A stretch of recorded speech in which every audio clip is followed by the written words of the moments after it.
और ये कौन ज़ात हो सकती है? सिर्फ अल्लाह ताला की ज़ात, जो कि अपनी तमाम मखलूक़ात की निगहबानी करती है, निगरानी करती है, जो पैदा करने वाला है। खालिक़ माल को पुकारते हैं, उससे अपनी हाजत रवाई के लिए दरख्वास्तें करते हैं। जिस तरह हम घरों में अपने दिल में कोई ख्वाहिश होती है अच्छा पढ़ने की, अच्छा बनने की, तो ये आप बिस्मिल्लाहिर्रहमानिर्रहीम। अस्सलाम वालेकुम माय यूट्यूब फैमिली, कैसे हैं आप? अल्लाह ताला आप लोगों को अपने अपने घरों में सलामत रखे, खुश रखे, आबाद रखे। आज आप लोगों के साथ एक और व्लॉग के साथ हाज़िर हूँ आप लोगों के सामने। और हस्बे मामूल अपने व्लॉग का आगाज़ करने से पहले अल्लाह ताला के नाम का जिक्र कर लेते हैं, जो कि मैं बहुत ज़रूरी समझती हूँ। और आज हम अल्लाह ताला के जिस सिफाती नेम का जिक्र करेंगे वो है अल-मुहैमिनु। अल-मुहैमिनु, अल-मुहैमिनु का लफ्ज़ी मानी है निगहबानी करने वाला, निगरानी करने वाला। और ये कौन ज़ात हो सकती है? सिर्फ अल्लाह ताला की ज़ात, जो कि अपनी तमाम मखलूक़ात की निगहबानी करती है, निगरानी करती है, जो पैदा करने वाला है, खालिक़ मालिक है, राज़िक़ है।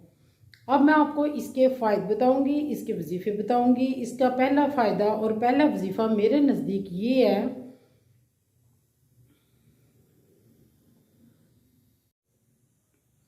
सॉरी वो बीच में गैप आ गया, अच्छा वो डिस्टर्ब होगी ना थोड़ी सी। तो इसका पहला मैं वजीफ़ा बताती हूँ आप लोगों को। अपने निगहबान, इसका अल-मुहैमिनु का मीनिंग है निगहबान, हिफाजत करने वाला, निगरानी करने वाला। अब इसमें ये देखें कि हम लोग अल्लाह ताला को पुकारते हैं, उससे अपनी हाजत रवाई के लिए दरख्वास्तें करते हैं। जिस तरह हम घरों में अपने दिल में कोई ख्वाहिश होती है अच्छा पढ़ने की, अच्छा बनने की, अपने पैसे की, मालो दौलत की, अच्छे घर की, गाड़ी की, हर बंदे की अपनी अपनी नेचर और अपनी अपनी ख्वाहिश होती है। अगर आप दिल में कोई ऐसी ख्वाहिश रखते हैं, कोई ऐसी हाजत रखते हैं, अगर आप लोगों की ज़रूरत भी है ख्वाहिश के मुकाबले में, क्योंकि ज़रूरत ख्वाहिश से बड़ी है। ख्वाहिश पूरी ना भी हो तो आई थिंक के गुजारा हो सकता है, बट ज़रूरत पूरी होना बहुत ज़रूरी होता है। तो ये आप 100 पहले पढ़े, आप बिल्कुल तन्हाई में बैठ जाएं, 2 रकत नफल अदा करें। नफल अदा करने के बाद 101 दफ़ा या अल्लाहु या मुहैमिनु, सॉरी या अल्लाहु या मुहैमिनु, इसको 101 दफ़ा पढ़े और पूरे खुशू खुशू के साथ अल्लाह ताला के पूरी इज्ज़ो इंकसारी के साथ दुआ करें। अपनी जो भी दिल में ख्वाहिश दबी हुई है, जो भी आप लोग चाहते हैं, इंशाअल्लाह ताला आप लोगों की हाजत रवाई होगी और अल्लाह ताला आपकी हर जायज़ ख्वाहिश, बट वो ख्वाहिश आप लोगों की जायज़ होनी चाहिए। इसके लिए शर्त यह है जायज़ ख्वाहिश आपकी पूरी होगी। और दूसरा इसका बेनिफिट क्या है कि अगर आप सुस्ती काहली का शिकार हैं, आप कोई काम करना चाहते हैं नहीं कर सकते घर में, या थोड़ी सी और स्ट्रगल करने के साथ साथ आप ज़्यादा बेहतर आप सर्वाइव कर सकते हैं। जैसे हस्बैंड थोड़ी सी और स्ट्रगल करे तो अपना बिजनेस को इम्प्रूव कर सकते हैं, जॉब के साथ पार्ट टाइम जॉब करे, इस तरह के ना कोई कुछ और थोड़ी सी स्ट्रगल जो लोग कम हिम्मत लोग कह रहे हैं, जो कि कर भी सकते हैं लेकिन वो हिम्मत नहीं होती कि नहीं मुझसे नहीं होना, मुझसे नहीं होना। जैसे मैं बाज़-औक़ात कहती हूँ कि यह काम मुझसे नहीं होना, तो इसके लिए 141 दफ़ा आप अव्वल आखिर 11 मरतबा दुरूद शरीफ पढ़े और यही अल्लाह का नाम या अल्लाहु या मुहैमिनु, इसका वजीफ़ा करें अव्वल आखिर दुरूद शरीफ के साथ। और इंशाअल्लाह 21 दिन के अंदर अंदर आप लोगों की जो सुस्ती काहली है ना, उससे आपको छुटकारा मिल जाएगा। आप सुस्ती काहली जो करते हैं, एक डरते हैं, एक खौफ होता है दिल में, एक सुस्ती होती है, इंसान डबल माइंडेड हो जाता है कि काम नहीं हो रहा है, वो इंशाल्लाह आप इस बात से आज़ाद हो जाएंगे, अपना ये डबल माइंडेड जहन से या ये कम हिम्मती से। और तीसरा इसका जो फ़ायदा मैंने पढ़ा है, जो मैं समझती हूँ कि इसका बहुत ज़्यादा फ़ायदा है, और अल्लाह ताला का नाम हो तो फ़ायदा कैसे नहीं हो सकता। तीसरा इसका फ़ायदा ये है बेनूरी। अगर दिल में नूर नहीं है, अगर बंदा दिल में नूर नहीं है, तो उसके लिए अपने दिल को मुनव्वर करने के लिए, रोशन करने के लिए, उसके लिए 200 मरतबा आपने 70 डेज 70 दिन पढ़ना है। वही 2 रकात नफल पढ़े, तन्हाई में बैठे, पाको साफ होकर बैठे और अल्लाह ताला के और 2 नफल शुक्राने के अदा करें। बाद में इस अल्लाह ताला के पाकीज़ा मुक़द्दस बुज़ुर्गी वाले के नाम का वजीफ़ा करें 202 टाइम, 202 टाइम 202 दफ़ा तो आप इंशाल्लाह ताला देखेंगे वो भी आपकी कैफियत बेहतर हो जाएगी। आप बहुत बेहतर ख़ुद को पाएंगे। अल्लाह ताला के सिफाती नाम है, इनमें बरकत ही बरकत है, फजीलत ही फजीलत है, फ़ज़ाइल ही फ़ज़ाइल है। तो आप प्लीज़ इनको फॉलो करें और मेरे चैनल पे आएँ, सब्सक्राइब करें, लाइक शेयर करें और कमेंट्स में मुझे अपनी राय के इजहार से आगाह करें। और चलते हैं आज अपने व्लॉग की तरफ, देखते हैं आज हम क्या शेयर करते हैं आपसे। अच्छा, आज हम रूटीन अपनी शेयर करेंगे कुछ इस तरीके से कि बिरयानी बनाने लगी और कुछ ज़्यादा ही क्वांटिटी में। बच्चों के स्कूल में विंटर गाल है तो फिर उन्होंने बोला कि मामा हम बिरयानी लेके जाएंगे, हम अपनी फ्रेंड्स के साथ भी शेयर करनी है।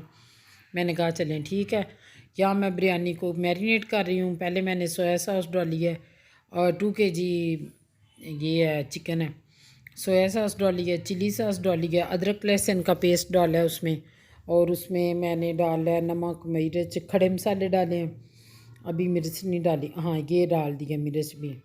तो खड़े मसाले डाल के सारे, तो फिर नमक, मिर्च, हल्दी डाली है और ये मैंने फूड कलर डाल दिया। इसको करूँगी मैं मैरिनेशन करने के बाद इसको रख दूँगी मैं। कोई अगर जल्दिया तो आप एटलीस्ट 15 मिनट या 15 मिनट या आधा घंटा तो ज़रूर रखें ना। इसके बाद आप लोग इसको कर सकते हैं यूज़। अब मैंने मैरिनेशन करने के बाद रख उधर साइड पे उसको कर दिया। अब मैं ये जो प्याज है ना, प्याज और टमाटर, हरी मिर्च, इनका बनाऊंगी मैं मसाला, जो कि बिरयानी में बड़ा मज़े के लगता है। प्याज को मैंने डाल के उसमें नमक और पानी उसको सॉफ्ट कर लिया। उसके बाद मैंने उसमें डाला है टमाटर और हरी मिर्चें और मैरिनेट किया हुआ ये अपना सारा चिकन, और इसको अब मैं इस पे पकाऊंगी। इस तरह बनाने से ना बिरयानी बड़ी मज़े की बनती है और स्पाइसी बनती है। इसलिए जब भी क्या आप बिरयानी बनाए ना, तो आप चिकन को मैरिनेशन करके तो ज़रूर उसकी मैरिनेशन करके रख लें और फिर देखें, इतना टेस्ट डेवलप होता है, मज़ा आ जाता है। और फिर ना डिफरेंट लुक भी होनी चाहिए। एक ही स्टाइल से बिरयानी बना बना के खा खा के वैसे टेस्ट मुंह को वैसा है, कोई भी चीज़ हो एक ही टेस्ट से बने बार बार तो फिर हर बंदा उसको उसमें चेंज चाहता है। तो अब ये दूसरी साइड में मैं चावल उबाल रही हूँ देगचे में। 2 kg चावल हैं, तो मैंने उसमें पानी उबला, उसमें मैंने डाल दिए मसाले। गरम मसाला 1 चम्मच भर के डाल दिया और नमक डाला और उसमें डाला कुकिंग ऑयल। तो अब ये इधर मेरा ये रेडी हो रहा है चिकन, तो उधर चावल उबाल रही हूँ कि चलें जल्दी से काम हो जाए। फिर भी दिन हो गए हैं, छोटे छोटे काम का तो पता ही नहीं चलता।